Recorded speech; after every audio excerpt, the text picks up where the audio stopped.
J'étais véloce et bien équilibrée dans ma course, ayant toujours été court sur pattes. Le sentier était bien tracé, il tournait à la corne d'un bosquet d'yeux, et c'est là que,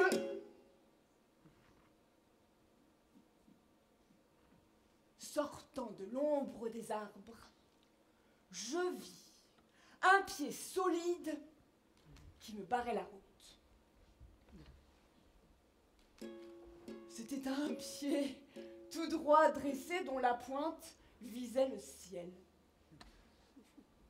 C'était un pied bourgeois, correctement chaussé.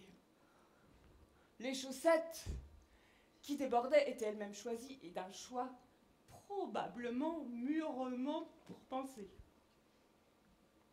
Un seul pied, une seule jambe, la deuxième était repliée sur elle-même et le second pied était caché sous la cuisse.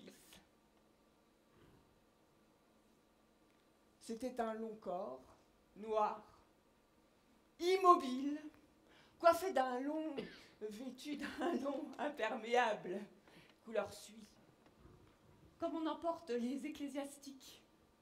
Mais ça n'en était pas un. Le chapeau, noir lui aussi et au large bord plat, avait roulé dans la pente à l'envers, ridicule et inoffensif. Si je précise inoffensif, c'est que cette sorte de chapeau était depuis quelques années toujours porté par des êtres effrayants, au rire éteint, qui nous méprisaient et nous opprimaient. À la vue de ces chapeaux, et sans même savoir qui était dessous, nous autres les petits, nous serrions peureusement les fesses. Peu nous importait de savoir quelle changeante tête dominatrice coiffait ces couvre-chefs, il nous fallait les craindre. Et nous ne nous en privions pas. Ce chapeau perdu découvrait la tête d'un homme mort.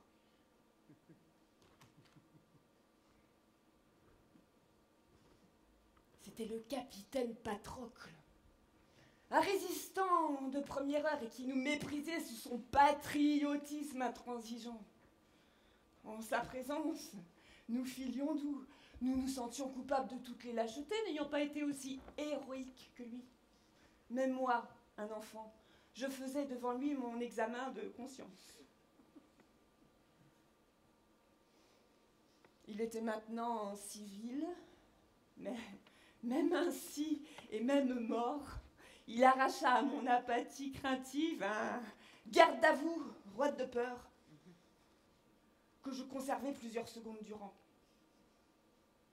Ce n'était pas tant le cadavre qui m'effrayait que de mesurer la distance qu'il y avait entre ce qu'il avait été de son vivant et ce qui devenait là, sous mes yeux. C'était donc ça, le gibier de l'Albert, le capitaine Patrocle, qu'il venait d'assassiner en mon anonyme présence.